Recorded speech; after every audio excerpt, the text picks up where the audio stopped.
again,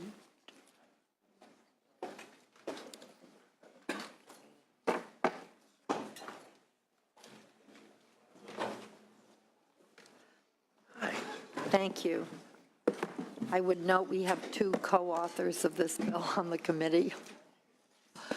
So,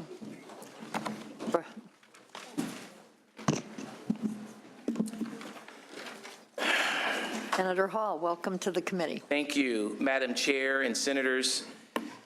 SB 880 closes the bullet button loophole in California's assault weapons ban by redefining assault weapons to include military-style semi-automatic firearms that do not have a fixed ammunition magazine, requires such weapons to be registered with the Department of Justice, and prohibits the future sale, purchase, or possession of such weapons in California.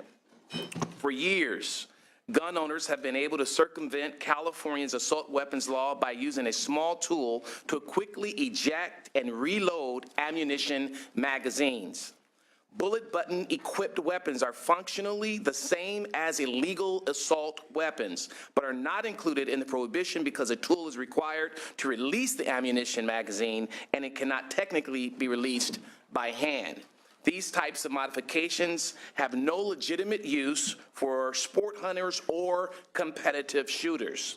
Let me repeat, these types of modifications have no legitimate use. They are designed only to facilitate the maximum destruction of human life. Such weapons have been used in a number of recent gun attacks, including the recent terrorist attacks in San Bernardino that left 14 Californians dead and 21 injured. The bill clarifies the definition of assault weapons and provides the Department of Justice the authority to bring existing regulations into conformity with the original intent of California's assault weapons ban. Absent this bill, the assault weapons ban is severely weakened, and these types of military-style firearms will continue to proliferate on our streets and in our neighborhoods. Too many of our sons and daughters, too many of our brothers and sisters, and too many, quite frankly, of our mothers and fathers have fallen victim to gun violence in California. There is no time to delay actions. The time to act is now, and I respectfully ask for your aye vote. At this point, would like our co-author, Senator Glazier, to have his testimony, and thereafter, Madam Chair, if I may request that the Department of Justice demonstrates the difference between a detachable magazine and a fixed magazine, and after which I'll have 2 witnesses who will be making brief statements in support of the bill. We'll have Ari Freilich from the Law Center to Prevent Gun Violence, and Amanda Wilcox, the Brady Campaign to Prevent Gun Violence. Thank you. In that order, Madam Chair, if I may. Thank you. Thank you, Senator Hall, and thank you for your great, courageous leadership on this issue and many other public safety issues that we so appreciate your guidance on.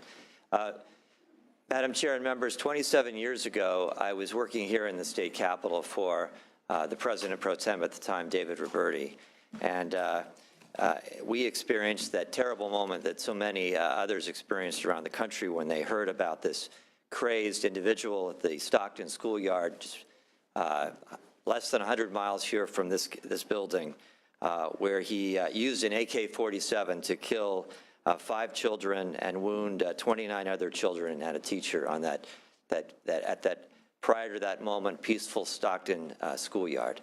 And Senator Roberti took a step that hadn't been taken anywhere in the country, which was to propose a ban on assault weapons, determining, as many of us have come to determine, that these weapons of war don't belong in our communities. And so the effort that was made at that time, successfully made, and the first in the country to ban specific types of assault weapons. And we knew then, as we know now, that there's a certain creative force out there in our world that always looks for ways around sensible rules and laws. And so, in effect, that did occur, that the manufacturers found ways to get around these named assault weapons so that more of these deadly guns could be produced and sold here in California. And the legislature and the wisdom have seen these changes, these gimmicks, these loopholes created, and with wisdom and forethought have identified them and have once again changed the rules to conform with what we all want to have. And this legislation by Senator Hall and I is another effort to close a loophole that's been created. We see it. It's very clear. You can go on the internet today and you'll get an instructional manual about how to use the bullet button to fire and then reload within a second with this so-called tool. So it's a loophole. It's unnecessary. It needs to be closed. And I'm here with Senator Hall to urge that happen today. Thank you. And at this point, Madam Chair, if we may have the Department of Justice to do their demonstration. Thank you. Officer Graham. Thank you. I'm going to have Special Agent Supervisor Yo demonstrate one of the weapons, the top AR-15 style weapon. It's got a yellow chamber flag just to indicate that the weapon is empty. So it'll be moved around the room, and the firing pin's been removed as well. So Perfect. You want to come here to start, sir, and then you can pass it around? go ahead and grab a 10-round magazine and then one of the tools. Grab a 10-rounder and then keep the 30 with you with that tool on the end of it. There you go. This is one of the more common weapons that we'll see throughout California sold. AR-15 style weapon, centerfire, semi-automatic. It's going to have, in this case, a bullet button. Which actually, bullet button is sort of a industry slang for just a device that will change the magazine release mechanism, if you will, to something other than detachable, which is in the DOJ regulations. This particular one here will require a tool to be inserted inside the raised collar. Go ahead and put a 10-round magazine in there if you would.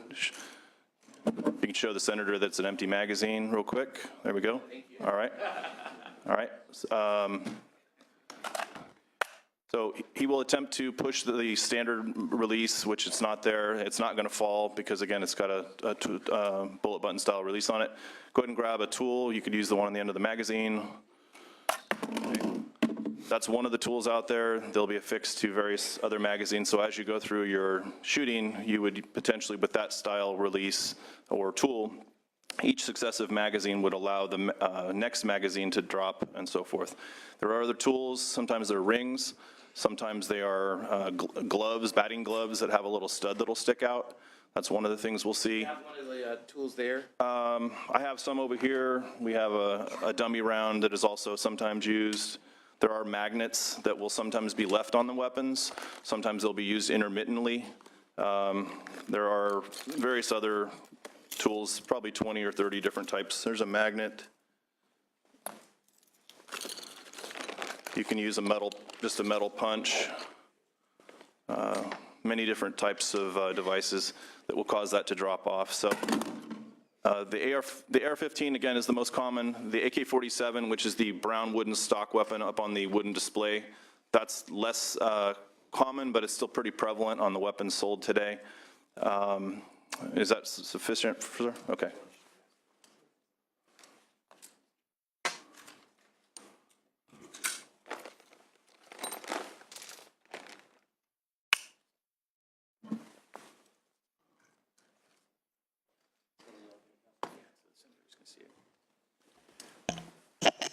And again, for the chair, all weapons that we're using today, the firing pins have been removed and are inoperable.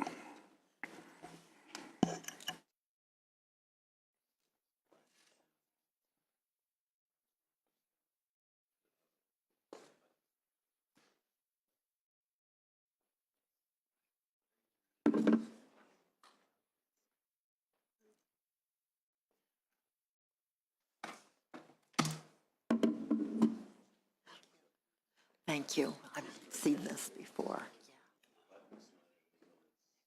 It's a tool. It's the tool, right. Required to have a tool. And a tool, this is a tool.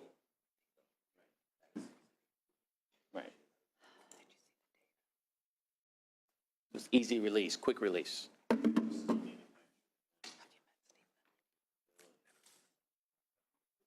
That's correct.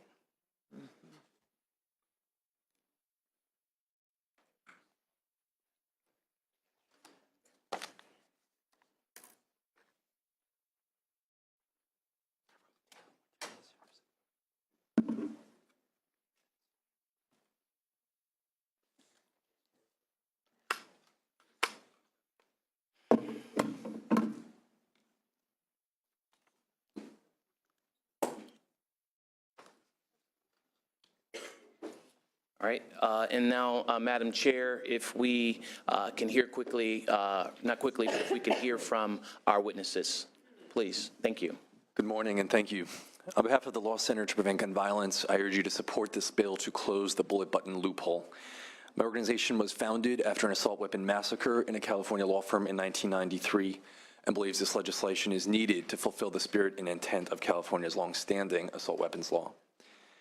As was previously mentioned, our legislature recognized decades ago after a gunman with an assault weapon shot 34 children at a Stockton elementary school that these military-grade weapons of war have no place in our civilian communities.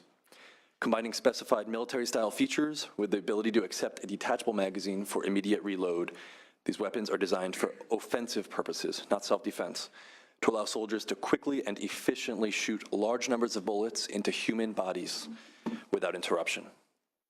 Any legitimate function they might serve as a sports or recreational firearm is substantially outweighed by the danger that they may be used to, are designed to be used to, and in fact have been used to quickly and efficiently take human life on a mass scale. Despite the success of our state's assault weapon law, the significant loophole has undermined its effectiveness because existing statutes do not define the terms detachable or fixed magazine. The firearm industry has successfully marketed California-compliant assault weapons that are the functional equivalents of illegal assault weapons in every respect, as you saw today, except that the shooter must use a bullet or other instrument, such as a magnet, instead of his or her finger to depress the button that releases the weapon's magazine for reload. A mass shooting tragedy last December illustrated the urgent need for this legislation, when two radicalized assailants used those bullet button weapons to shoot 36 people in a San Bernardino community building in the span of less than 4 minutes. The weapons those shooters used were designed to inflict maximal carnage on a battlefield with a slight modification, a button, added to circumvent the spirit and intent of California's law. It is fair and common sense to declare, as this bill does, the magazine that can be quickly and efficiently removed by pressing a bullet into a button is in fact detachable under the plain meaning of the word, and this bill would codify that common sense definition. I thank you for your consideration of this legislation and urge you to vote aye. Thank you. Amanda Wilcox on behalf of the California chapters of the Brady Campaign to Prevent Gun Violence. It is very clear to us that the bullet button and similar features violate the intent of the 1999 assault weapons law. And the idea is if a firearm or rifle has these features that allow for the control of the weapon and also maintaining control and aim while one is reloading, those weapons are particularly lethal in terms of the number of people that can be shot very quickly. So if weapons have these other military-style features, then they clearly should not have this capability to rapidly reload. And this bill would take care of that issue with a more precise definition. The other aspect of this bill that we strongly support is that those who have purchased these firearms between 2001 and now would have to register them. And as I've said before, the Brady Campaign likes records of who has guns so that when firearms can be either traced to them if they're recovered, or if they become prohibited, they would fall into the Armed Prohibited Person System program and could be disarmed before they cause harm. So the record aspect of that we strongly support. And I would just like to note that we actually passed a bill where records for long gun transfers are now retained by the Department of Justice, and we did a public record request to get information about how many weapons, bullet button style weapons, have been sold. And in the first year where long gun record retention went into effect, over 50,000 of these weapons were sold. So these are out there in growing numbers in our community and are particularly lethal weapons, as you've heard, and we would urge your support of this bill. Thank you. Are there others in support of the bill? Yes, Kevin Jones, emergency physician with the California chapter of American College of Emergency Physicians, speaking in support. Thank you. Lydia Bourne, representing American Academy of Pediatrics, in support. Sylvia Solisha on behalf of City of Los Angeles Mayor Eric Garcetti and on behalf of Los Angeles City Attorney Mike Fuhrer, also in strong support. Christy Foy here on behalf of the City of Long Beach in very strong support. Thank you. Alex Gibbs here on behalf of the City of Oakland in strong support. Also here on behalf of the City of Berkeley in support. Olivia Philbrandt on behalf of Attorney General Kamala Harris, here in strong support. Thank you. Are there others in support?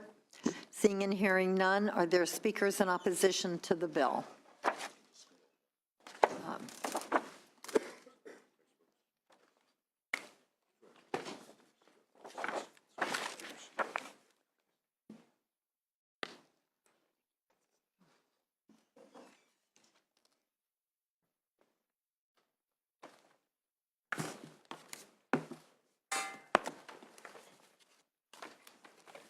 Well, and since there are three of you, if you could try to add on to each other's comments and be happy to. brief. Thank you.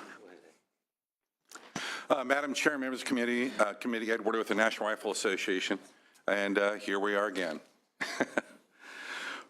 The fascinating thing about this whole issue is I'm probably one of the few people in the room who's been through all the regulatory process when it comes to defining the so-called loophole.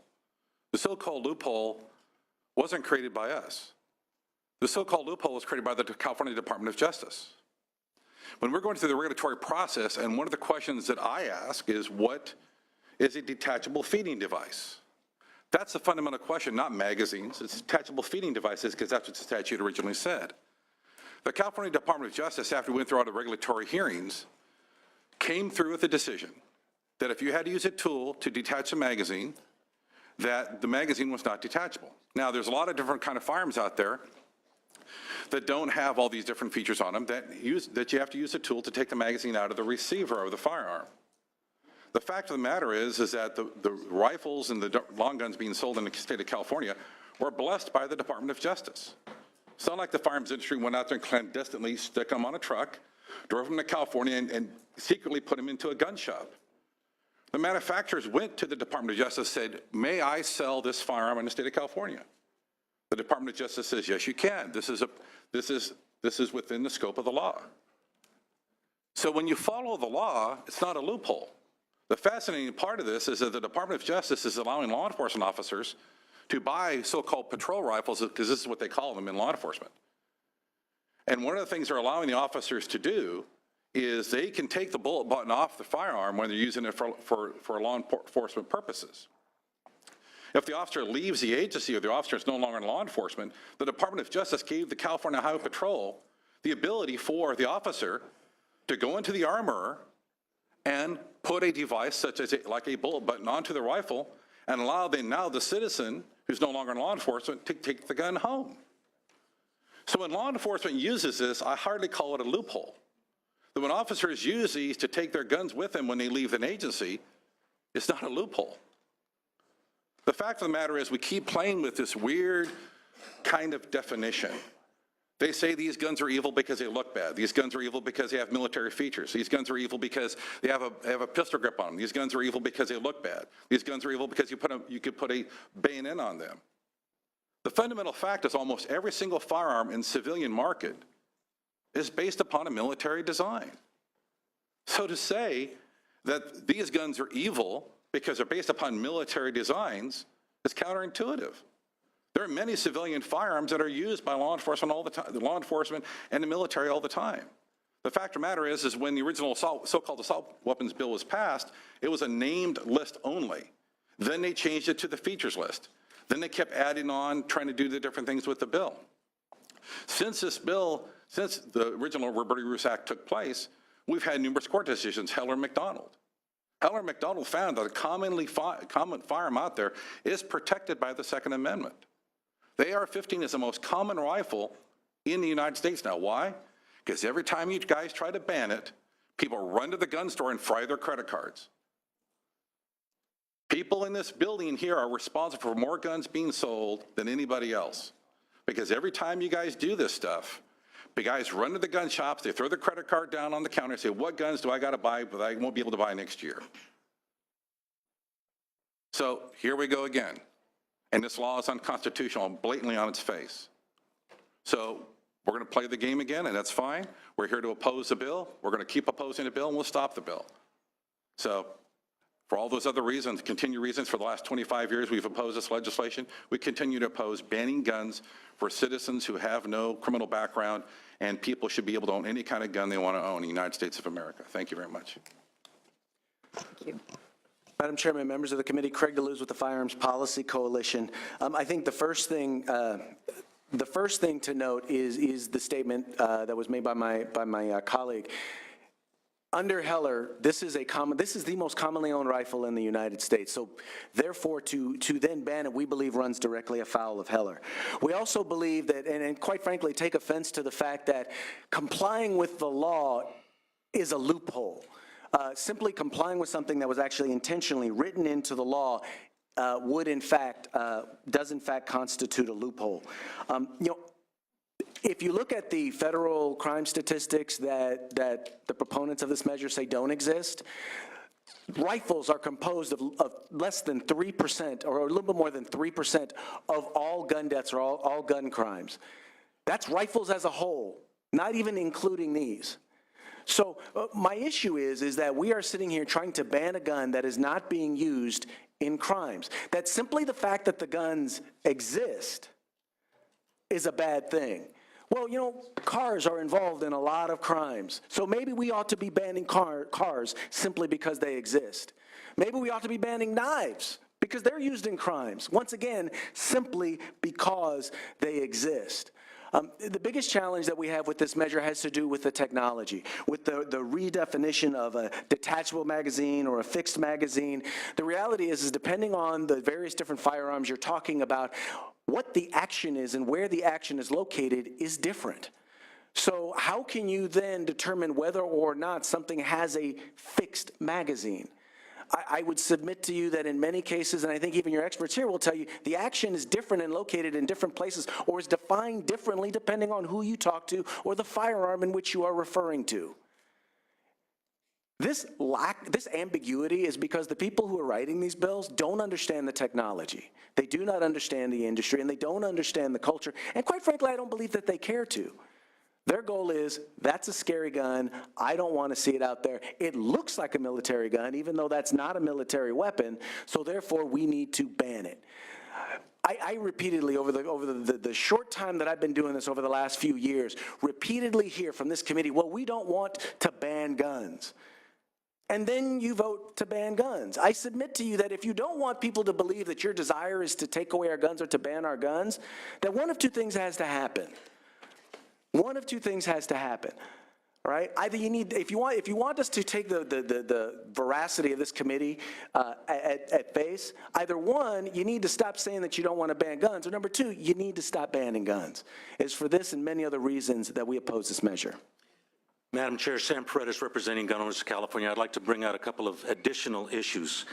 Number one, the commonly used term bullet button is actually a mechanical device, a mechanical magazine locking device, according to California state law and the Department of Justice and every police agency in the state of California. Not a loophole.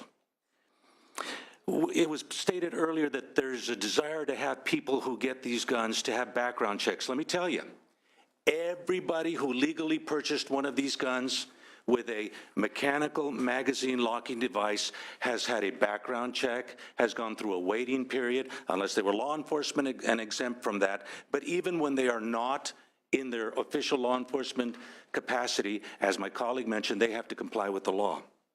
Number two, the author stated that they serve no hunting and recreational or competitive use.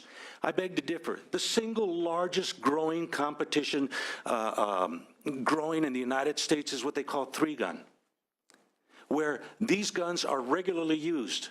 These competitions that include people from all over the world who come to shoot. And you know what? They can't compete here in California because they have to put a mechanical magazine locking device on their guns and therefore become uncompetitive.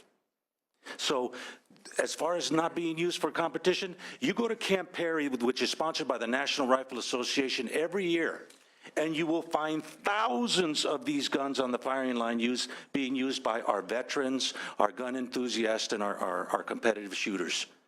Not used for competition, I beg to differ. Not used for hunting. If you didn't know that these guns, not only in the existing caliber of .223 Remington, which is a universally accepted cartridge for varmint hunting, coyote hunting, all kinds of different types of hunting. This gun and this platform is also available in multiple calibers that were specifically designed for hunting. You can get these guns camouflaged in cool camouflage designs. You can get them with wooden attachments and stocks and other.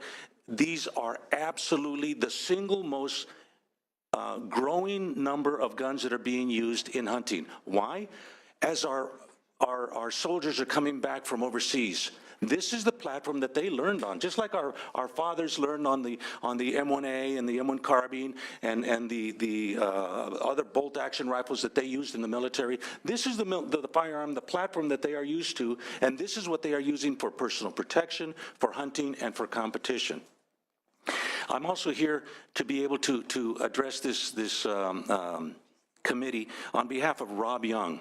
He has testified before you in the past. Rob Young is one of the children that was shot on the schoolyard by Patrick Purdy. He was shot in the neck and shot in the leg. He is now a Union City police officer who is adamantly opposed to these gun control measures because he says, and nobody can argue with him, it isn't the guns, it's the shooters. And as long as we are not focusing on crime control instead of focusing on gun control, we're going to do nothing to prevent the crimes. It was stated earlier, we don't want another tragedy to occur. Well, another tragedy is going to occur as long as you don't do anything to stop criminals. Number 1, 2, 3, 4, 5. The number of crimes that are actually committed. Now, I understand that this legislature has required the Department of Justice to do an annual report on the guns used in the commission of crime. And I read that report every year. And in that report, the Department of Justice absolutely, truthfully, and honestly points out that this is an incomplete report because they have no control over certain agencies that provide them the information and the data to be able to compile a complete report. But let me tell you, in that report, in 1 year, they document 14 times that a long gun of any type was used in the commission of a crime based on the agencies that they collect data from. All the rest were handguns. 14. Is that a problem? That includes shotguns, rifles, of all kinds.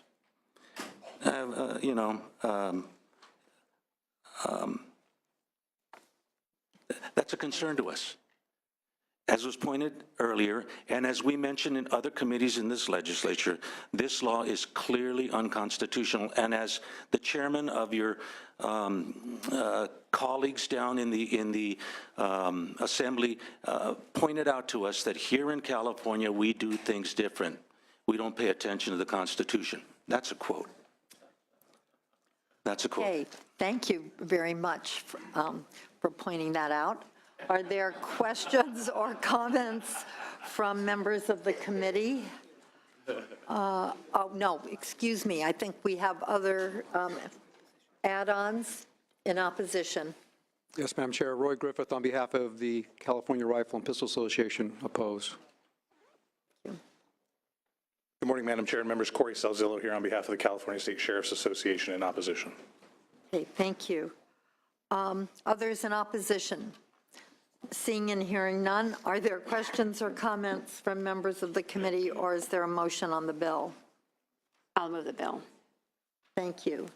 The bill has been moved.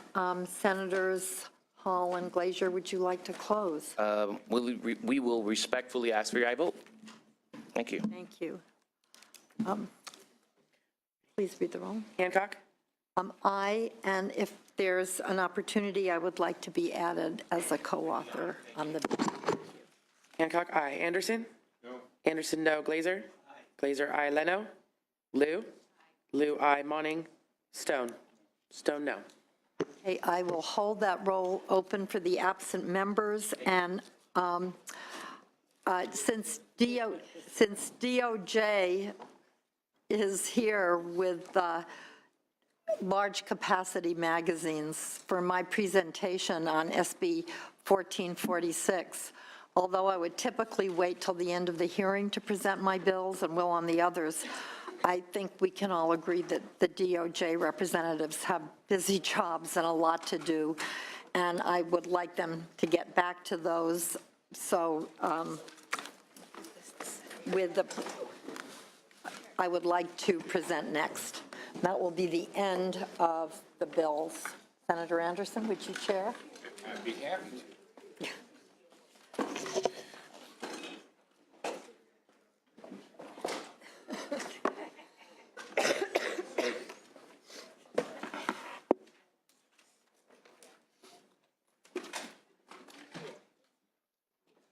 Item 35, Senator.